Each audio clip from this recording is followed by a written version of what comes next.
Mi 10T dan Mi 10T Pro. Itu adalah HP yang katanya sih flagship dan akan rilis malam ini. Meskipun menurut gue nggak. Sebenarnya masalah ini flagship atau bukan sih dikembalikan ke diri kalian ya. Apakah kalian merasa ini HP flagship atau bukan? Tapi yang penting HP ini akan rilis malam ini. Dan karena gue belum pegang barangnya, gue sekarang mau buat ya mungkin semacam preview aja. Bersama gue Bagus, ini adalah preview dari Xiaomi Mi 10T dan Mi 10T Pro.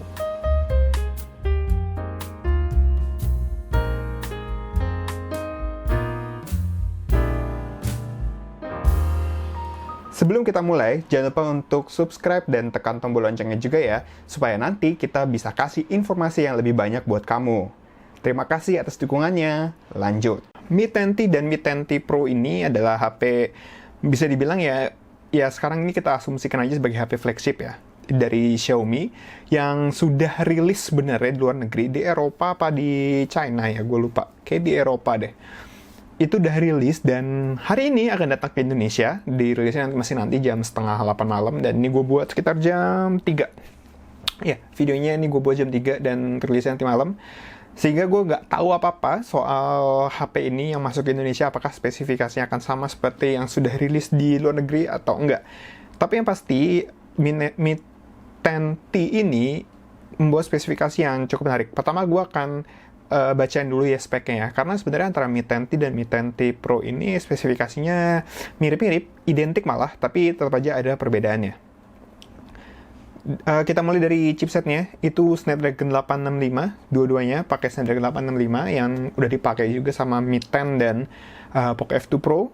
Terus juga layarnya IPS 6,67 inch dengan refresh rate 144 Hz, dan ini tampaknya akan menjadi salah satu nilai jual utama dari si Mi 10T series ini.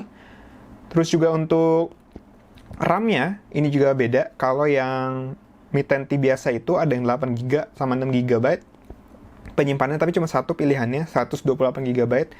Sedangkan kalau Mi 10T Pro itu dia RAM-nya 8GB dan penyimpanannya ada dua, 128 sama 256GB. Baik Mi 10T dan Mi 10T Pro, penyimpanannya itu udah pakai teknologi UFS 3.1 yang seharusnya cukup kencang hasil benchmarknya. Terus juga untuk kameranya, sama-sama pakai 3 kamera, tapi ini yang membedakan adalah kamera utamanya. Perbedaannya cukup jauh ya. Yang Mi 10T biasa itu 64 megapiksel, yang Mi 10T Pro-nya 108 megapiksel. Dan yang Mi 10T Pro ini kameranya udah ada Optical Image Stabilizer atau OIS. Otomatis secara teori Mi 10T Pro ini seharusnya perekaman videonya akan jadi lebih bagus hasilnya karena stabilisasinya berdasarkan optik. Keduanya sudah dilengkapi dengan stabilisasi elektrik juga atau AES. Terus kameranya itu ada lagi 13 megapiksel ultrawide dan 5 megapiksel makro. Sayangnya tidak ada kamera tele di sini. Perekamannya juga maksimal di 8K 30 fps.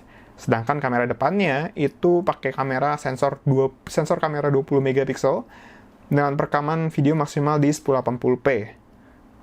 Dan stabilisasi gue kurang tahu, seharusnya sih kalau HP begini udah ada electric image stabilizer ya, atau AES untuk kamera depannya. Terus speakernya udah stereo dua-duanya, Wi-Fi 6, Bluetooth 5.1. Dan karena ada Snapdragon 865, harusnya sih dia udah 5G ya.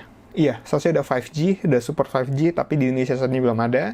Paling nasibnya ya sama juga sih kayak HP-HP yang pakai Snapdragon 865 di Indonesia, kayak Poco F2, Mi 10, itu juga hanya bisa pakai 4G. Terus NFC of course, jelas dia udah ada fingerprint samping karena dia layarnya IPS ya, jadi nggak bisa pakai fingerprint di layar. Baterainya 5000 mAh, pengisian dayanya 33 watt. Untuk harga nanti gue omongin terakhir ya. Tapi yang pasti sekarang gue ingin bahas apa sih yang ngebuat si Mi 10T series ini sebenarnya cukup menarik.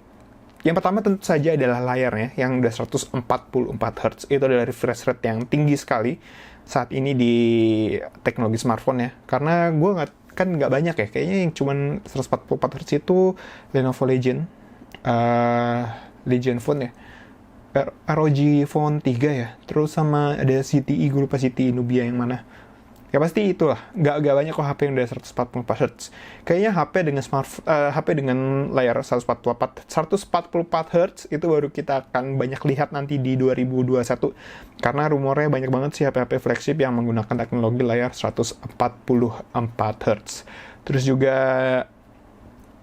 chipsetnya Snapdragon 865, dan gue cukup merasa yakin ya bahwa Mi 10T ini kayak harganya akan cukup terjangkau. Tapi itu nanti terakhir gue omongin ya.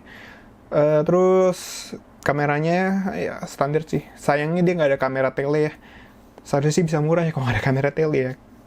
Terus juga apalagi yang menarik ya, baterai 5000 mAh memang cukup besar sih. 5000 mAh tuh baterai yang standarnya saat ini cukup besar. Tapi dengan refresh rate 144 Hz, gue takut 5000 mAh ini nggak berasa gitu. Nggak berasa kayak 5000 mAh gitu. Karena semakin tinggi refresh rate sebuah layar, otomatis konsumsi dayanya juga akan semakin besar.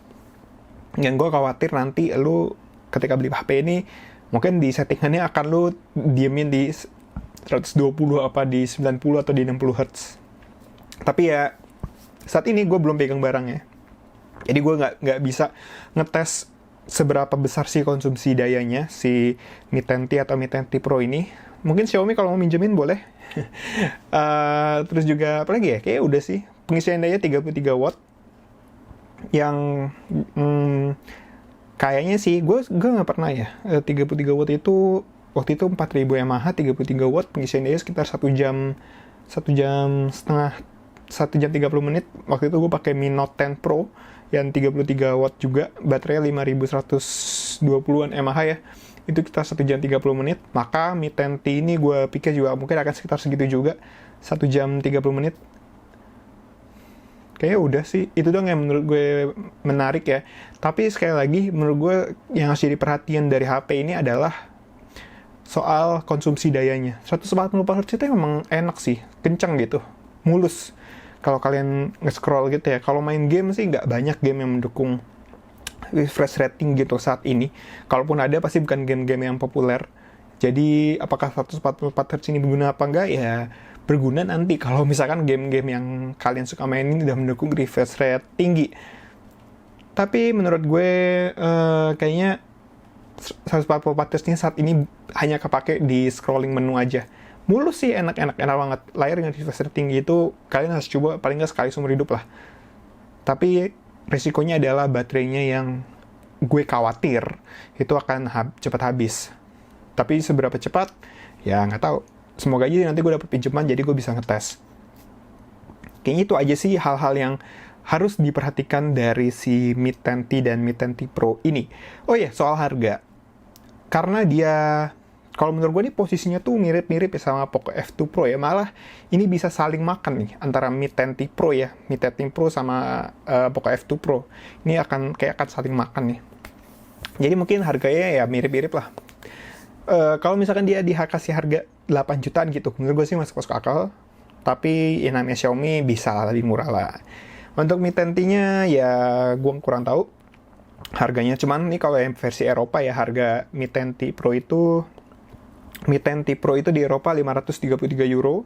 Itu kalau dirupiahin nggak tahu ya, kayak sekitar 9 jutaan. Kalau yang 475 euro itu sekitar 656 juta. Ya sekitar 6 jutaan kayaknya deh. Jadi KPI ini kan harga Eropa ya. Gue yakin kalau Indonesia pasti akan jauh lebih murah. Pasti akan jauh lebih murah dibandingin harga versi Eropa. Berapa harganya? Itu jawabannya baru kayak kita tahu nanti malam jam 7:30. Udah sih gitu aja. Kayaknya soal Mi 10T dan Mi 10T Pro. Semoga ya sih nanti Xiaomi mau minjemin ke Nextrend ya. Gitu. Karena kalau nanti minjemin pasti akan dibuatin video reviewnya. Udah gitu aja, sekian dari Bagus. Jangan lupa untuk like dan share video ini. Terus juga di kolom komentar pendapat kalian soal video ini. Follow semua sosial media yang ada di deskripsi. Kunjungi juga situs nextrend.create.id untuk update berita teknologi dan teknologi lifestyle terkini.